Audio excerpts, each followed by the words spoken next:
This programme was produced at and first aired on MPR, Manawatu People's Radio, with support from New Zealand On Air. Ka pai Irarangi Te Motu, MPR. Kia ora and welcome to Reserved Recommendations. This is a show about great trash, difficult art, and our complicated relationships with art and culture. My name's Hugh, I'm the host of the show, and I'd like to take this opportunity to put in a very mild content warning for the show as a whole. Sometimes our recommendations on this show are reserved just because the thing that we're discussing is in some way not good, but sometimes there are aspects of the art or artist that may be confronting for some people. Check the episode descriptions for more information, and do be aware of your listening environment. Kia ora and welcome to Reserved Recommendations. This is a radio show and podcast from Manawatu People's Radio, Te Reo Irirangi o ngā tangata o Manawatu, looking at great trash and difficult art, and it gives me very great pleasure to welcome my two guests. I have two guests. That doesn't often happen. It's very exciting. My two guests for this evening, John and Ross, better known to people on Twitter as ThatBikeDad and PostingDad, if you are kind of tied into the general New Zealand Twitter sphere. Good evening, guys. How's it going? Kia ora. It's a pleasure to be here. I'm Ross. I'm John, and yeah, it's great to be invited on to talk about one of our most beloved and yet most problematic, disliked. Yeah, people don't like it, and I don't get it. Film of contrast. Yeah. I mean, without beating about the bush, the thing that we arrived to talk about was this is kind of a topical episode, which is unusual for me because there's a new Dune which is like out as we speak, that people are having reckons about. But we are going to resolutely talk about Dune 1984, an Alan Smithy film, directed by a young David Lynch. So I guess kicking things off, you both of you guys talked about how this was a kind of a formative movie for you, and it kind of was for me as well, in combination with the book and the Avalon Hill board game, which is another thing that we can maybe talk about. But like, how did you make contact with like the 80s Dune movie? Like, how did that intersect with your lives? Oh wow, I'll go first on this one. So I first saw this when I was I'm thinking about 14. I couldn't put like a set. I have very strong memories of I was that kid at high school who was listening to the soundtrack, which is by Toto, and playing like Roman Empire world building games on my desktop PC when I was at school. So I think that dates me pretty well and shows how much of a nerd I was. I must have seen that film. You know, when you're a teenager and you just find a film and there's just something about it that really speaks to you. And Dune was that for me. And I have lost count in the number of times I watched a very poor VHS copy taped off of Channel 4, I think, in Scotland, and got really into it. And it took me a little while, actually. This is far pre-internet, to figure out that it was actually based on a book. And then I read the book, and that just, oh boy, that was... if the film was formative, the book took that far, much, much further. So it's been a part of my life for a long, long time. And in my case, I didn't read the book until like 3 or 4 years ago, because I said to Ross, I went, have you got the book? Because I've never actually read it. I came across the Alan Smithy version, I think it's 2.5 hours, 2 hours 40 version that they play on Sunday afternoons on Channel 4 in the UK. And it seemed to not always be on, but I have seen it more times in chunks. And this big sci-fi world that seemed quite impenetrable was kind of appealing. And we'll get into the aesthetics of it, but there was something about this movie where I was just like, this is fucking weird, and I like it. And, you know, back then, it's as Ross said, pre-internet, you didn't really know about the Alan Smithy stuff. And, you know, the TV Tropes website wasn't up and running at this point. So we're kind of grasping around. I was like, I have no idea who this is by. So later on, when I got a DVD version, it was the David Lynch version. and I went, oh, it's the Twin Peaks. Wait, the Twin Peaks guy did a sci-fi movie? He did this sci-fi movie? And suddenly things made sense and also didn't make sense. Yeah, so to speak. I mean, the reason that it was Alan Smithy is it's David Lynch, who didn't really have the tools to be David Lynch in a lot of ways, working in quite a constrained environment. You know, the tortured production history of 1984 Dune is kind of the stuff of legend. There's the Jodorowsky's Dune stuff that came out recently, but even before that, people knew that they just like endlessly churned through potential directors before eventually arriving at Lynch. Yeah, it's really one of those books that does seem to swallow directors whole, which is why when I heard that Denis Villeneuve was taking it on, I thought, oh God, it's going to claim another scalp. I have only seen one version. Blade Runner, which is another favorite movie of mine, I have only ever seen the director's cut, and I like to keep it that way. And yeah, it was interesting. It was very interesting. We were talking about this before we came on air, actually, that for me, I'm the sci-fi nerd. John is the more of the David Lynch fan. So it was really interesting. I think it's the first time in a long time we've actually sat and watched the film together. And it was really interesting, the stuff that I was sort of pointing and getting all excited about on the screen. And what, John was going, oh, this cameo is by this guy who appeared in these movies. So it's a bit of a mixed bag. I was going to say something for everyone. It absolutely does not have something for everyone, but it does it's got something for a very specific group of people, and all of us are nerds in very interesting and different ways. I think one of the things that came across was I was watching it, and Jack Nance turned up, obviously from Eraserhead and Twin Peaks and stuff, and he turned up, and I looked, and I was just like, there he is, and I waited, and his voice, like everyone else in the movie, is kind of doing sci-fi voice acting, and he's still got that kind of farm boy twang that he has, she's dead, wrapped in plastic from Twin Peaks, and it's the same voice, and you're like, okay, yeah, he's that guy. So, and again, it is that kind of, you look at it, you're just like, oh yep, and there's Big Ed, and there's Agent Cooper, and just everyone turns up in it, and you're like, but this is before that. I think it was this was only his third directorial feature after Eraserhead and The Elephant Man. Right. And we were reading the thing about it, weren't we? And like George Lucas, after The Elephant Man, tried to get him to direct Return of the Jedi, which would have been fucking incredible. Yeah, that's an alternate universe movie that, Jodorowsky is one of my guilty pleasures. Very, very guilty, because as far as people, he's just... Yeah, he's a man of contrast. There's lots of stuff going on. Yeah. But along with Jodorowsky's 14-hour Dune, David Lynch's Return of the Jedi is a thing that I would dearly love to see. I think it would have killed Star Wars, and possibly for the better of the world, maybe. Yeah, it's certainly hard to see how the mouse could make eternal profits from David Lynch's Star Wars. That would probably be a gift to the universe. I'm down for it as long as Lynch himself played the Emperor. Yes, yeah, I could see that working.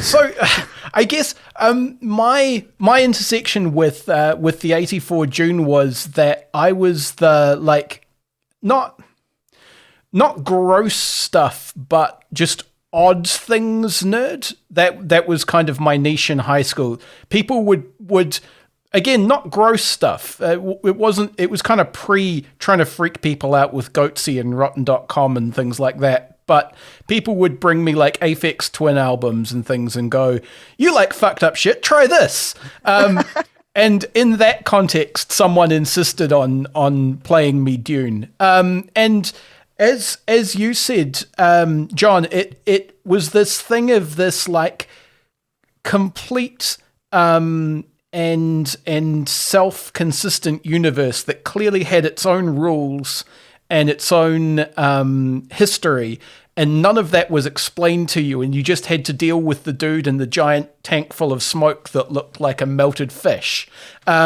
And everyone else going, oh yeah, the guys with the hoovers hoovering the floor around it, and you're like, what is that for? And it's just never explained. I think that's one of the things that absolutely captivated me when I was a teenager, and still does. So this is the first time I've watched it in quite a long time. It's the world building goes quite deep, and I know that Frank Herbert was sort of, he did that sort of sub-Tolkien-esque. He created a lot of backstory, which unfortunately then got plundered by hacks to create the sequel novels, which continue to be churned out at a rate of knots. But Lynch really leans into that, which I appreciate. Like there's you're just showing these. There's a lot of show don't tell, and the bits where it does tell is where it really grates. And I think for me, as that really nerdy kid, just being able to immerse myself in this world where I didn't have a clue what was going on, but I could see these big overarching themes, and they were very exciting. And it's so beautifully drawn. The sets are just it's a beautiful film to watch, and there's been so much care taken over the costume creation and the set design, and sometimes it misfires terribly, like the some of the vehicles and things are absolute crap, but they're weird and they're novel, and it's not just what if America but in space. Like they've gone all out on that, and you have to respect it for that. Yeah, I mean, it's a curate's egg. It's like the perfect kind of, like, Lynch knows how to create a world on screen that you kind of have to buy into to follow what's going on, because if you start asking for more explanation, he refuses to give you it. I think that the famous quote is, yes, I think Eraserhead is my most spiritual movie. And they said, would you like to explain that? And he said, absolutely not. And just refused. I just moved on. And you're like, that's what he gives you. It's like, here, space, deal with it. Yeah, I mean, I think the thing that grabbed me was this idea, as you say, it's not like, it doesn't take anything from now. It's both the book and the film is set impossibly far in the future. And so the fact that they've gone, oh, well, every planet is just ruled by essentially like a kind of hyper-feudal royal family. This is just how we're doing things. Like that, I don't know, the kind of demand that you take that kind of stuff seriously, that was very impactful for me, because it meant that I wasn't, I had to think about these other ways of doing politics or these other ways of doing society that seemed quite alien, particularly for kind of a sci-fi context. Yeah, and it's I really enjoyed, again, in the film. There's the little opening. The year is 10,191. You go, well, that's actually quite a long way in the future. We're not talking 300 years. That's a distance, and the rest of that introduction just makes no sense unless you've read the books. And even then, you're sort of having to flick through for some footnotes. But in the book, it's that, yeah, as you said, it's that there's no ties with what we have now. So you can completely lose yourself in it. But there's enough, history doesn't repeat, but it does rhyme. You can see that sort of feudal system in, medieval Europe and what have you. And this concept of people in charge sending wave after wave of their own men to their deaths for a scrap over drugs. It's a drugs war, and there's something very a timeless, heartwarming story. No, it's those themes, but it also asks you to place them in a context that is very, very alien. Speaking of aliens, it's interesting that there aren't any, with the exception of, you've got the sandworms, and that's your lot. And I always thought that was a very interesting choice by Frank Herbert. Yeah. There's just people, and some of the people kind of functionally become aliens. In the books, you get into people like the Bene Tleilax, the Bene Gesserit towards the edge get somewhat unhuman, and the Guild Navigators, of course, in the movie are the giant fish guys floating around in tanks of gas. But it's all, you're right, it's all based on essentially like humans practicing getting really good at a thing. And that was specifically the idea of everything is humans getting really good at a thing was also fascinating for me as a teenager. Like the idea of like, we just have people who we've taught to be computers, and everyone who is sufficiently important has one who just follows them around and does maths for them. Yeah. And that, it's got some really interesting things to say about the potential that humans have, and yet the fact that they squander it on vendetta. Like they actually say that, you know, it's the ancient art of vendetta is still got its fans, and you've got human computers, you've got, it's, you know, eugenics, let's call it what it is, that goes on for century after century, and it will be easily lost because you've got two guys who don't like each other for reasons that are lost to the mists of time. So it's that the capacity that humans have for greatness matched with the fact that we're a bunch of petty drama queens. And like, you know, to call back to literal human history of the last 100 years, it's guys who don't like each other who are cousins. Like the Atreides and the Harkonnens are only like a generation separated at the point at which the first book and therefore the movie happens.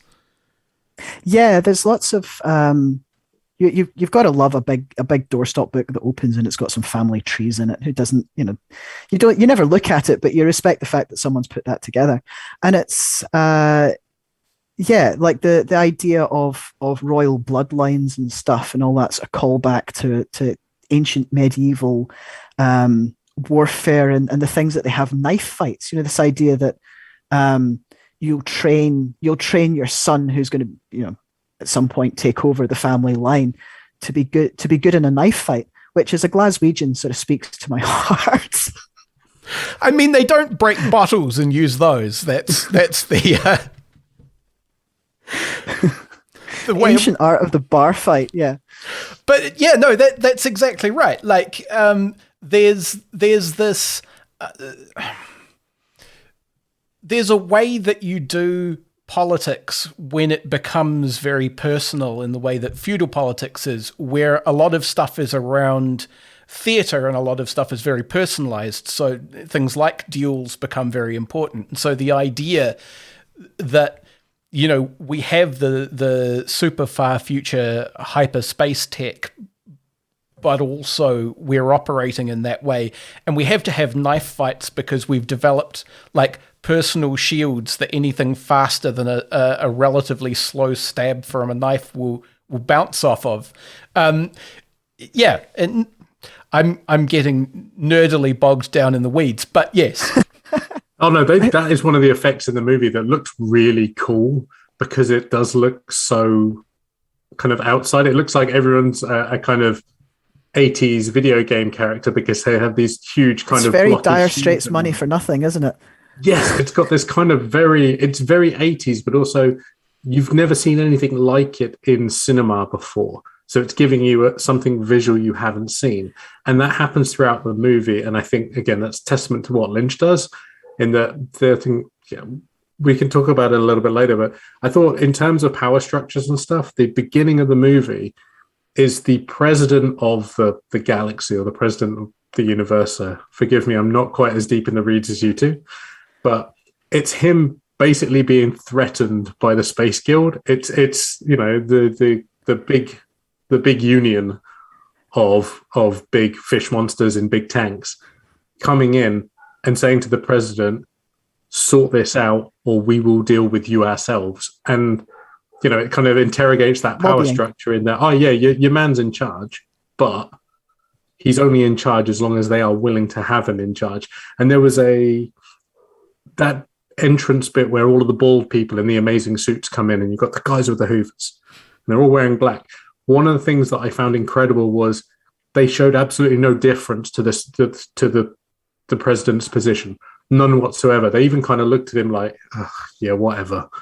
And that's kind of the opposite of what you expect from sci-fi movies, where big powerful people have an honor guard, and they've got people who bow and scrape to them. Whereas, they bring in the big tank with the fish thing in. They clean up around it, and as they all go out, they kind of, just as they leave, they all line up by the door and take a look. But it's not a thank you, sir. It's do what we say, or Fishman's going to get annoyed. And it's interesting you say that, because again, coming back to it now that my politics have certainly veered off in a direction as I've grown older, but noticing the fact that, as you said, you've got these people who think that they've got tremendous power, these feuding families, and you've got the Padishah emperor of the known universe, and who hasn't called themselves that after a few beers, but ultimately, it even says at the start, it's like the Chome Company holdings or whatever are upset. So it makes this point. It doesn't really matter who's wearing the pointy hat. It's the people controlling the money that ultimately have all of the say. And it's like, even we're 10,000 years in the future, and we're still at the stage where political lobbyists hold all the cards. And I mean, that was probably true under feudalism as well. I mean, yeah, one of the reasons that our parliament is the way that it is that we copied the British one, and one of the reasons that the British one is the way that it is basically merchants holding the king's feet to the fire to try and secure themselves a more favorable position. Over and over and over and over again. This kind of stuff keeps happening, and people who have kind of grand chivalric dreams about bygone ages are probably underestimating the impact of that kind of stuff on the actual feudal kings as well. Yeah. Well, I let's say, a big fan of the books. I haven't read all of them because I know when to quit when I'm ahead. But certainly the second book, Dune Messiah, which, so for those of you listening who've not read these books, ultimately, the kid with the prophecy turns out to he fulfills it and becomes the new emperor. But in the second book, it's a real be careful what you wish for, and it's a fascinating coda to it, because the book has Paul Atreides, who's the new emperor. You think he's commanding all these armies, and he's doing all this stuff, and it's him talking about how difficult it is to get anything done, because the people who control space travel will just down tools and stop working for you. You've got to keep all these people happy. You're under the threat of terrorist attack all the time, and that's just external issues. There's all the internal squabbling and things as well. And on top of that, there's a realization that actually, Frank Herbert talked about, his theory was, what would happen to human beings if there was an actual superhuman evolved? He's like, what if we had Superman but for real?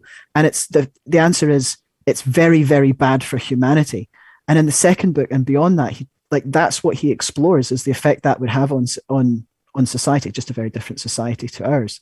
And I find that fascinating, that even the superhuman that's been bred for millennia is still having to deal with taxes. Yeah, the thought that I had when I was reading Dune for the first time is, it was kind of like, what if Jesus could foresee American evangelicals? Given the values ascribed to Jesus by the Bible, let's take the leftiest, most anarchist version of Jesus. What if that Jesus could see American evangelicals and was frantically trying to figure out how to not do that, but while the forces of having kind of locked into 1,000-year-old prophecy that people have built their lives around kind of congeal around you and shove you forward at top speed. Yeah. It's there's a lot of philosophical ideas in there that Frank Herbert's tried to put in. Some of them work better than others. I think you can't have a discussion about either the book or the film in 2021 without discussing Herbert's somewhat backward thinking on gender roles, homosexuality, and race. Yeah. It's interesting how much he lifts from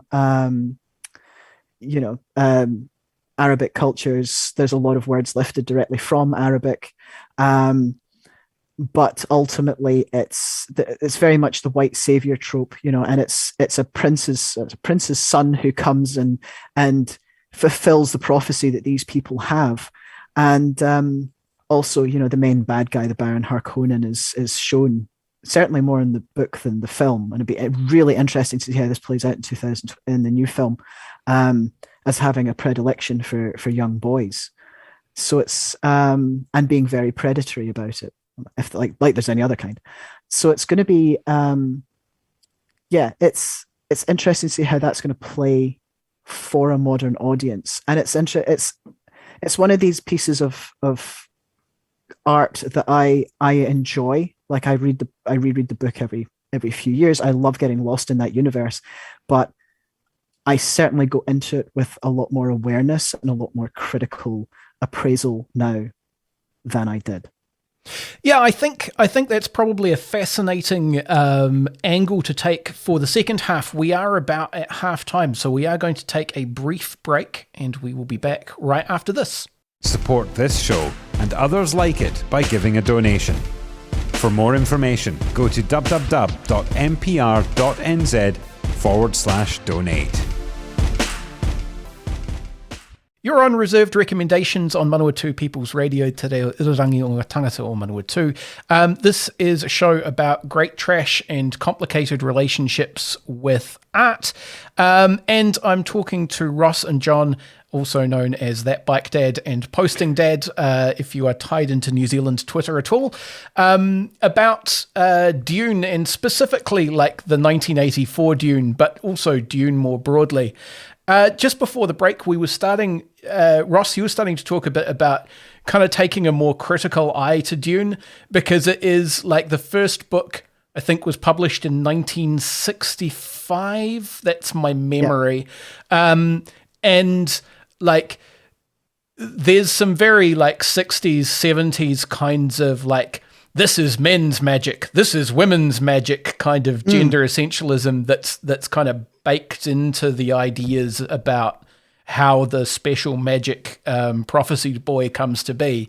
And as you were saying, there's also like a huge amount of borrowing from Arabic culture, which I found very interesting, because like that wasn't a culture that was ever rated for sci-fi or fantasy stuff that I was reading when I was a teenager.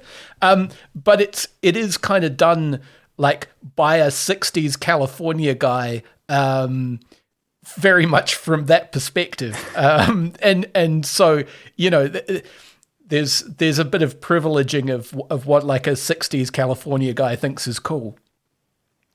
I think, wasn't it Herbert came up with the idea for Dune after doing the quintessential 60s experience of lots of hallucinogenics out in a desert somewhere, and kind of the ideas came to him, and he genuinely believed in that, what we were talking about earlier, the medieval society and the feudal society. He said that is the natural way for humanity to organize itself.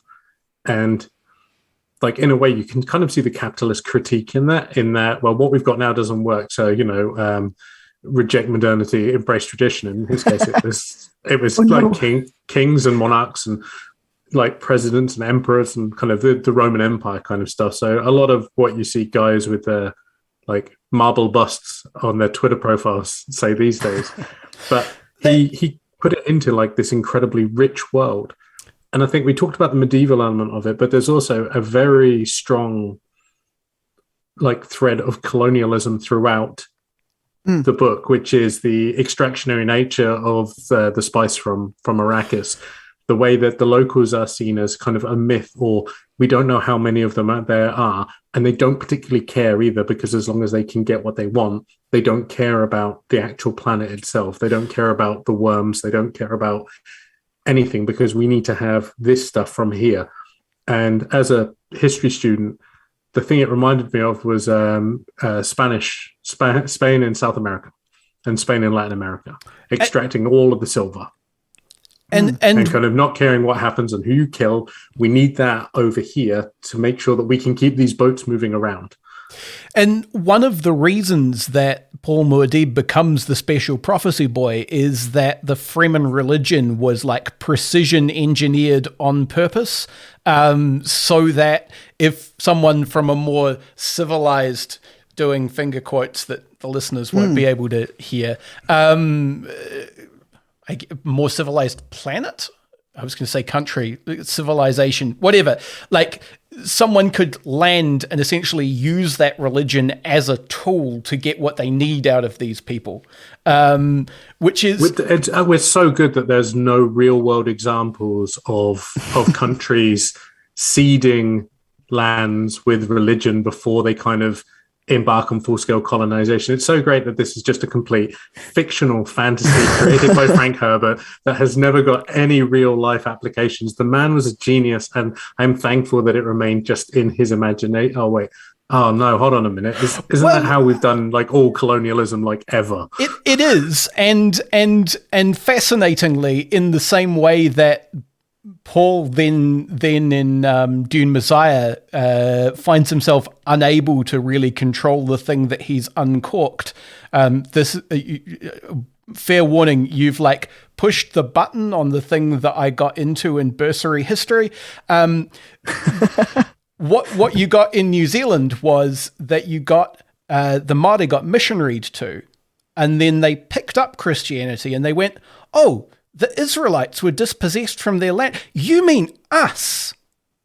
And then they turned around and started having their own prophets who did their own miracles and led their own pilgrimages to their own sacred places.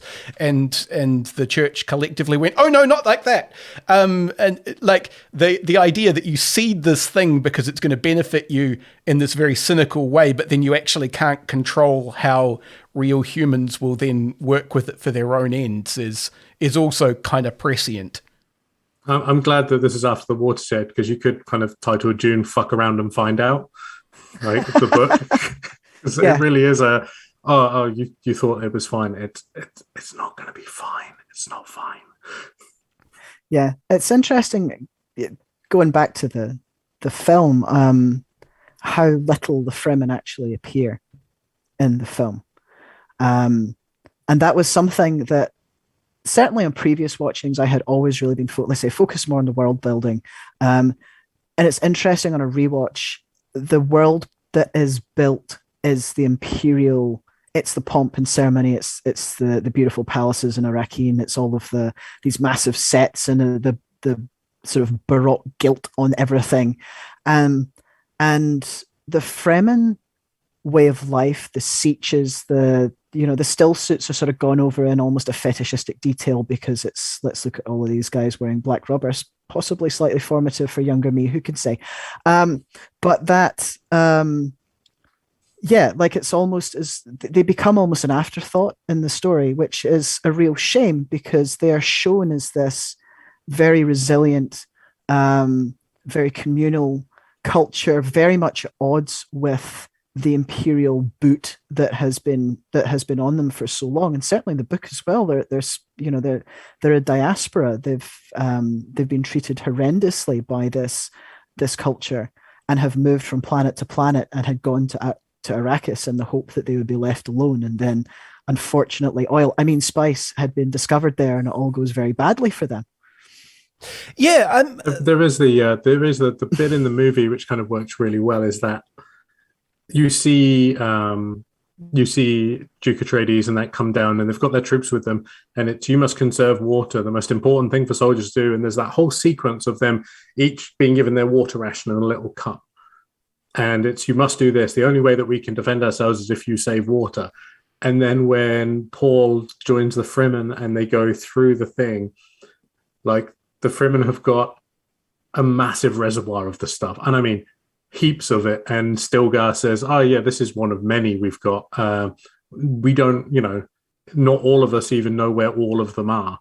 And it is that the local knowledge versus the kind of the colonial imprint that barely hangs onto the surface, whereas these people have been here and they know everything about it. And I thought watching the movie last night, there was a real sense of Lynch was pointing out something about this. Look at the militarized, oh, you must do this because otherwise we're not going to hang on here. Not because of the planet, but because of like equal invaders from within our own society. Whereas the Fremen were out there just going, oh yeah, once we've got enough water, we're going to change the world. Don't worry about it though. And it's this kind of whole other story which isn't explained. And I found that it's really frustrating watching that movie because it's 2 hours, 15 minutes long. Lynch had it just under 3 hours before he had to cut it down. And I would swear that some of that 45 minutes or so includes a lot more stuff with the Fremen, because it would explain like Paul becoming Muad'Dib. It would explain it more than it does in the movie, where there is a very jarring cut halfway through where he meets them and then suddenly he's like the guy who's in charge. And it's like you've lost something. And I think one of the reasons it was received so badly as a movie is because there is that jarring jump cut from white boy turns up with his mum, now he's in charge. And you just go, no, given all the complex and rich world building we have been given so far in this movie, we have now jumped from new boy is now the boss. And you just lose it a little bit there. And then kind of the rest of the movie kind of crumbles out a little bit. I don't know. Yeah. I mean, it is one of those things that's kind of, there's a lot of kind of frustrating almosts in both the movie and the book, where like there's almost a more coherent critique of capitalism. There's almost a more coherent relation of like, when you were talking about the Fremen and the way that everybody else is thinking about water in terms of scarcity, but actually they're hoarding water towards a very specific goal, it reminded me of like Australia is incredibly hostile. Central Australia, it's a ridiculously awful place to try and live unless you live the way that the indigenous Aboriginal people were living there, because they worked out a way that you could do that sustainably, basically forever. And that's kind of what he's sort of gesturing in the direction of with the Fremen, I feel like. Yeah, I agree. And it's, but even then, in the book, and again in the film, it's sort of glossed over. You meet the imperial ecologist, and he talks about how urine and feces will be stored in the thigh pads. It's like, was that really necessary? But in the book, it's talked about how his father went there as the imperial ecologist and met the Fremen, and instead of killing him on sight, they sort of show him some of the water that they've got because they think he's quite useful. And he starts to talk about how they could terraform the planet. And as a result, again, they see him as being a bit of a prophet. So they take the efforts that they had already been doing and sort of swing in behind him, which I think is a real for someone who created such a world with such depth to it, is a real sort of lack of imagination on his part. Like, he couldn't conceive that Indigenous knowledge would be sufficient in order to achieve their goals. It would have to take someone coming in with a bit of paper and some letters after his name to make things happen. And it's, as you said, it's so close every time, and it just misses the mark when you start to look at it critically. And also, I mean, they don't receive his knowledge as like, oh, cool, science. These are the scientific things we need to do for these scientific reasons to then make the thing that we want happen. It's like presented as like, this is our grand religious goal, because the indigenous people can only understand things in terms of religion, which is fundamentally inferior to the science of the Atreides and the Harkonnens and the Chom Corporation. Yeah, it's going to be. It's rustling a lot of people's jimmies already to see the Liet Kynes, the ecologist, has been cast as being played by a black woman as opposed to a middle-aged white dude in the new film, which I think is a great call. It will be interesting to see how that plays out and what Actually, I'm not interested in what the response is going to be. I don't give a shit about what racists think. Screw them. But it's interesting to see how those more problematic elements are adapted by. I trust Denis Villeneuve. He managed to make Blade Runner 2049 a phenomenal film. Yeah, I am that guy. No, it's great. It's really good. Yeah, I have real faith in his ability to make something good out of Dune. It's whether he's got the chops and the bravery to make something great out of Dune. Yeah, I mean that's time will tell when I get a chance to see the movie. Well, when we all get a chance to see the movie. I do think that for what he was handed in the time period that he was handed it and who he was at the time, that David Lynch made an honest and a brave attempt. That like. As I said at the start, he was constrained in an enormous number of ways. The 80s movie is in some ways kind of the only thing it could possibly have been.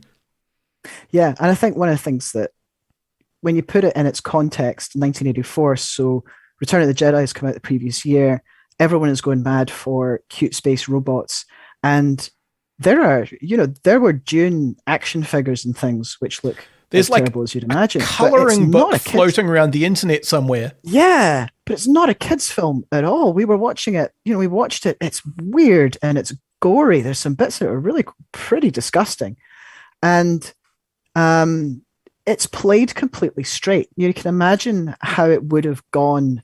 This is the era of like Buck Rogers in the 25th century or whatever. Flash Gordon. It could have been played. I mean, it's a camp movie, but it's not played camp. You've got Patrick Stewart being very young Patrick Stewart. I was going to come on to this. The casting in this movie is absolutely incredible. Just when you think they can't ratchet it up another notch, you're just like, hey, look, there's, we found ourselves watching it, and it'd just be like, ladies and gentlemen, Mr. Patrick Stewart. Ladies and gentlemen, Mr. Jürgen Prochnow. Ladies and gentlemen, Mr. Brad Dourif. And if Brad Dourif's in your movie, it's going to be fun, because he's going to have fun with what he's doing. And it's like, oh, look, there's Dean Stockwell. And you're like, oh, is he's playing the Asian character. Oh, no, don't do that. But still, throughout the movie, you'd go, oh, my goodness, look, there's Sean Young. And the cast is incredible. One thing I said to Ross last night watching it was Patrick Stewart's Gurney Halleck is how he becomes Picard. Yep, definitely. His Gurney Halleck is Picard. It just absolutely is. The stiffness, the tone, the thing. I'm just like, that's the boy. There he is. And I'm like, wait, this was 4-5 years before that. And 5 years. So, one of the best possible uses of a mid-80s sting that you could imagine as well. Yeah, it's when you think about that cast, as you said, man was looking good. Brad Dourif is, you're going to have fun because he's such an amazing character actor. But everyone up there everyone who's acting in that film is given it 110%. Like there's very little. It's not a funny movie. Like there's no point you're like, that's a joke for the ages, that one, or even a joke for the next 5 minutes. It's a very serious movie because it's dealing with very big themes. And I think if it had been a movie where it was, you could see how easily it could have become a film with, Paul has a cool sidekick. Ali is a whip cracking, like sassy kid instead of really creepy. And Lynch just resists that at every single turn. Everyone is very serious. Nobody looks like they're having a good time. Even the sex scenes are a bit like, oh, mate. And I think for teenage, super over serious me, that really worked for me because I was being shown rather than being told. There wasn't, for all that there is exposition, there's not, like you don't feel like you're being treated as an idiot while you're watching it. And it's not a movie for kids. It's a science fiction movie for adults. And again, as you said, there's proto Picard in there, but there's also and again, Denis Villeneuve, I think, is going to be perfect for this. It's proto Arrival. It's proto like these slightly more serious, hard science fiction movies, which I think are really important. And I love that Dune is coming out now after years of the juggernaut that is the Marvel Cinematic Universe. Yeah, I mean, there's a real like. The term that we used to use when I was in high school was no fucking around. There's a real mercilessness to Dune as a setting, which, like, it's got a real way with kind of aphorisms and proverbs and litanies and things. And all of those kind of reinforce this, like, we do what we do to get the job done, and often that involves just sacrifice of people who we consider expendable, and those people understand that that's entirely necessary and willingly do that, partly because we've bred them to. Like, that real it was kind of like a feudal utilitarianism almost, and that was a thing for like a very serious but also somewhat stoned teenager to take in. Yeah, it's interesting when you think about when it was written and what's happened in terms of global politics since then. But this concept of like a jihad, you've got the Fedaykin warriors who are sworn, never to be taken alive. You've got the guerrilla tactics out in the desert, and I am certainly not going to sit here and make these big grand comparisons about the war in Afghanistan or anything like that has just finished. But it's these huge overarching themes, and the fact that humanity just can't seem to help itself when it comes to doing the same things over and over again. Yeah, and I mean, in 1965, Herbert would have had the chance to watch a couple of empires blunder into Afghanistan, dick first, get stung on said dick, and blunder out again. And so, like, while it would be crass to draw direct lines to the current situation, it's not actually completely divorced. It is a product of this kind of way that people have been doing politics for the past couple of 100 years, and he watched like 50 years ago's version of that. Yeah, there's obviously, like, if we want to draw real life parallels, I mean, you'd had the Korean War just before, which ran as a stalemate, but Vietnam was ongoing at this point, and there is a hide behind your shield walls and hope that there's not as many of them as you think there are. And that kind of comes through in the movie. But again, like, I think obviously not being as well versed in the books as you are, the aesthetic of the movie is incredible. The word I used last night was lush. This movie, the settings are incredibly rich. They are not Marvel green screens where everything in the background has shape, it has form, but there is absolutely no depth to it. You could see that much in the same way as Ross has previously praised the Star Wars movies. This was a world that was lived in. It wasn't all gleaming surfaces and stuff. This was a place where the bit you talked about earlier, where they kind of slightly fetishized the still suits. The thing about that is everyone who lives on Arrakis, their still suit is fucked up. It's got dust all over it. They are messed up. They've got like the desert tan and stuff. And then you've got Carl McLachlan, Jurgen Prochnow in theirs, and Patrick Stewart, and theirs are immaculate, and their hair is immaculate. And the guys, and like, you can kind of just that kind of you are out of your depth here is displayed in that. But again, like you just see how this world is lived in before you got here. It has got a griminess to it, which kind of denotes authenticity to the eyes. You kind of see it and you just go, well, yeah, of course, that's how that is. Yeah. And yes. Sorry, Karen. Oh, I was going to say, and the difference, I would say, between Dune and Star Wars, aside from the tone, is that Star Wars, you go into a place and the place looks lived in, but you never really get a sense of who's lived in it and how. Dune, you get introduced to them and they say, oh yeah, well, this is how we do this thing, and we do it this way because otherwise you die, and we've done it like that for the last 500 years, and here's a proverb that it neatly encapsulates it in a way that will fascinate a 14-year-old in 50 years. Yeah, I think that lived in this. It's not just sets, and it's not just the costuming, which is just like, again, it's such a beautiful movie, but the way that the cultures are lived in, and it doesn't have that sort of, like I say, it doesn't have that glossy surfaces and everything else, but it doesn't have that sort of Wild West feel that Star Wars does either. It's very, like I say, it's very baroque. It's very it looks like a world without plastic. It's a world with lots of copper and lots of sort of weird filigree and detailing. And it's, again, you're seeing very much the upper classes, but they've got this real affectation of that sort of almost Regency. You know, all of that cut as well between the Atreides with the marble and the wood and the kind of the very. Their thing was very natural and kind of very traditional medieval castle kind of look. And then they cut to the Harkonnens and it's steel and ceramic and it's oil and it's pumps and it all seems quite hermetic, but is also, industrial. I mean, that's a Lynch kind of thing. He loves industry in his movies. He loves pumps and wheels and smokestacks and all that shit. That's his jam. But the way that kind of you were presented with a place which kind of in another movie would look like something out of Logan's Run.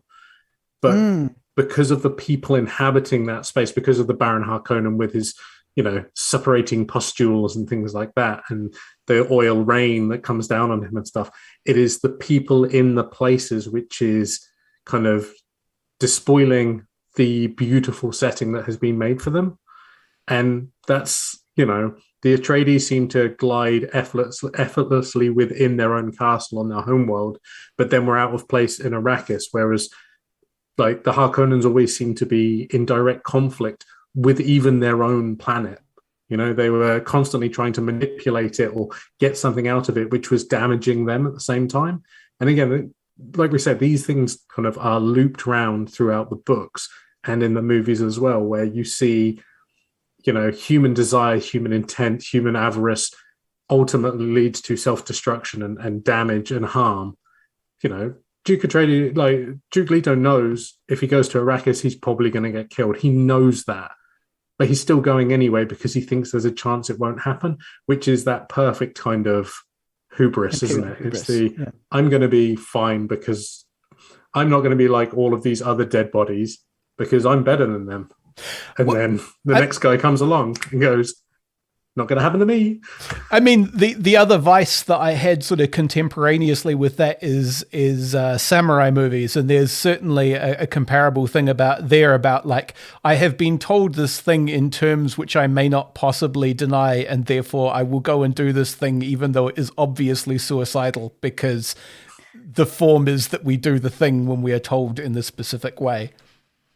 Yeah, there's a real honor code theme in Dune around like the nobility of war and the sort of poetry in combat. The Gurney Halleck character in the books is sort of seen as this troubadour warrior, and there's lots of singing in the books, which is mercifully cut from the film, and I hope is also not too prevalent in the Denis Villeneuve adaptation. But that sort of Bushido style aspect of it, the sort of the warrior code. He really is a magpie of different cultures and different sort of popular culture that I imagine was very popular in the 60s, and he does, like I say, he turns it into something fascinating and weird and like absolutely, it's, as John said, it's such a curate's egg, and I will probably finish this and I will go and read the book again, but it just doesn't quite become something capital G great. Look, this is the thing. I was watching it last night, right? And I was looking at it and I'm like, if David Lynch has final cut on this movie, it's up there with Blade Runner. I have no doubt about it. The richness of the texture, the cast that's involved, like Ross has said, the costuming, everything about that movie looks like it should work It's just the way it's put together, on the way it is presented to you on the screen in terms of cuts and some of the edits and the voiceovers, in the same way that Blade Runner, the one with the voiceovers that Ross refuses to watch, it suffers exactly from the same problems. And it's a shame that Lynch has said, I am never going back to that movie because I compromised on my artistic vision. And yet, in it, Ross has talked in very good terms about Denis Villeneuve. I love The Rival. It's a beautiful movie. I mean, the man knows how to make things look incredible. Blade Runner 2049, again, it's a feast for the eyes. Both Lynch and Villeneuve have got that talent as a director to create a world that is captivating, that you love, that you can take new details in every time you watch it. It's a real rare talent for a director to have. And like we said, we hope this next movie rules. Yeah, that he can elevate the source material to something that is an incredible movie. But you've always got that voice in the back of your head, which is, it's not like the book, is it? Well, and so, I mean, we're pretty much at time, so we probably need to round things up. I guess the last thing to say is that the first Dune book is in some ways setting a trap that the second and third Dune books in particular spring, because it sets up a lot of kind of classic fantasy and sci-fi tropes that then Herbert takes a hammer to over the course of the next couple of novels. And any movie adaptation is always going to struggle with the fact that they've got the setup for a joke without the punchline almost. So it'll be interesting to see how he deals with that in particular. Yeah, absolutely. We could do a whole second episode on the sequels to Dune, but I don't think anyone would listen to it. Well, look, thank you very much for coming on, guys. This has been a lot of fun. As I say, Dune was, a formative, deeply weird sci-fi thing for me to get into in several forms at once. I like to do two things by way of wrapping up. The first is, if people have seen the 80s Lynch movie, or they've just enjoyed this conversation and they want other Dune adjacent, or I don't know, otherwise related recommendations, do you have anything? Oof. In terms of films with that kind of scope and breadth from a similar era, like the ones that you've heard of mainly, I sort of feel that it belongs to that era of Blade Runner, Silent Running, Terminator, even just in terms of presenting a vision of something that is quite unique. In terms of films that teenage Ross watched probably to an unhealthy level, the one that pops into my head is Dark Star, which is the very early, in terms of directors finding their feet and creating something very weird. Dark Star is John Carpenter, I think it's his first movie or his second movie, which also set up a lot of the ideas for the first Alien movie. If you can ever get a hold of that, I highly recommend it. Very weird, made on a shoestring. But just, again, a fascinating, here is a director figuring out who they want to be.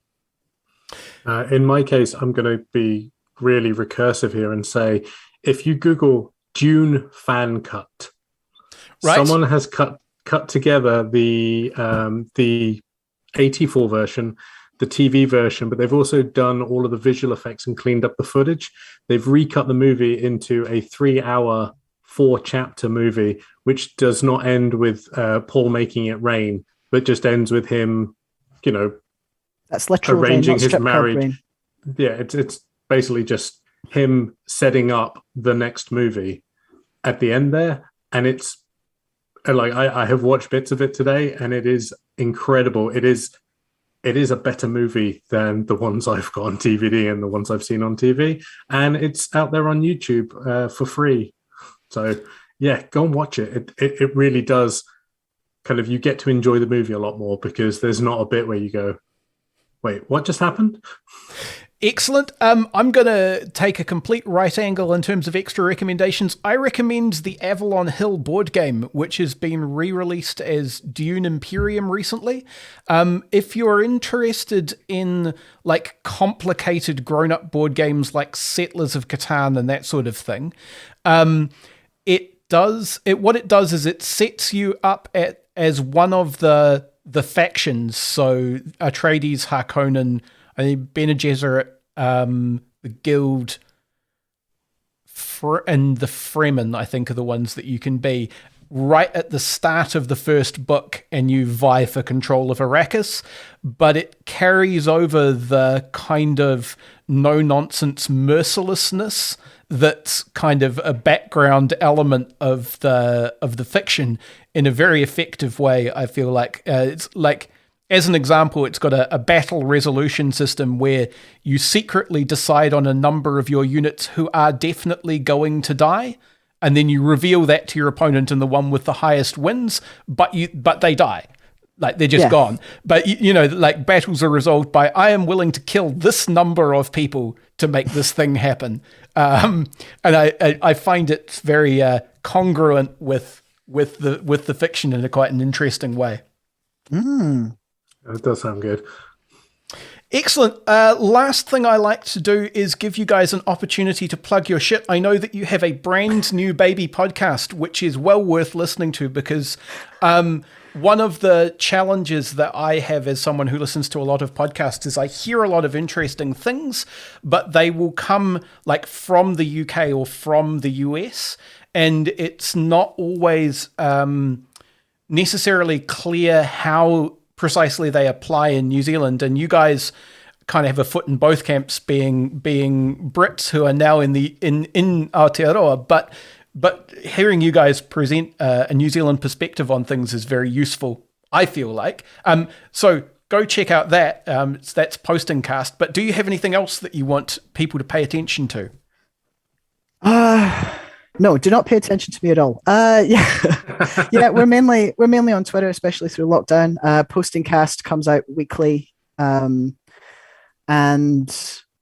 it's John and I talking about whatever subject takes our fancy that week. You can find me at ThatBikeDad on Twitter.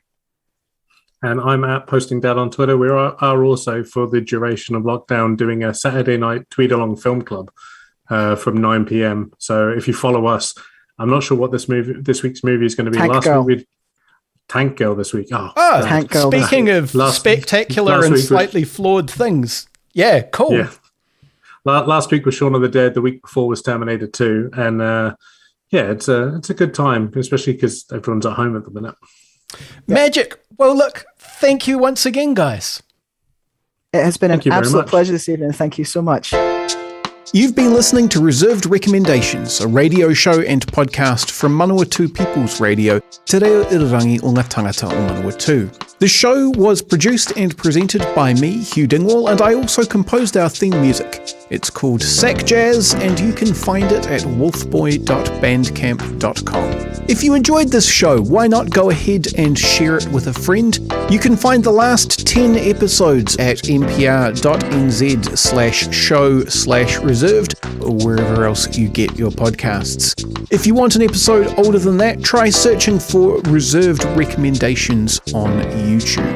You can find me on Twitter at Objective Realty, or you can follow the show on Facebook. And finally, Manawatu People's Radio is a non-profit community access station. If you like this or any other piece of their fine audio programming, why not fling them $1 or $2? You can go to npr.nz/donate for more information on how to do that.